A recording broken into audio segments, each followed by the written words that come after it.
আপনার স্বামী আমার বউকে নিয়ে পালিয়ে গেছে। আপনার ভুল হচ্ছে, আমার স্বামী ঘরেই আছে। আপনার স্বামীর নাম তো মূলধন। একটু নিচে এসো তো। কি হলো তুলসী, আমাকে নিচে ডাকলে কেন? তুমি জানো না আমি সব সময় ভগবানের নামে বিভোর থাকি? সত্যি করে বল, আমার রাধা কোথায়? রাধা সে তো কৃষ্ণ প্রেমে মাতোয়ারা।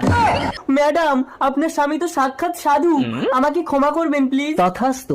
ব্যাপারটা কিছুতেই আমার ভালো ঠেকছে না, এর রহস্য আমাকে খুঁজে বার করতেই হবে। শুনেছি বাবা লোকেশ্বর গোপন রহস্য বলে দিতে পারে। বাবা লোকেশ্বর, আমার স্বামীর কি অন্য মেয়ের সঙ্গে লাইন আছে? সুমন্তর, তোর স্বামীর ছবিটা বার কর।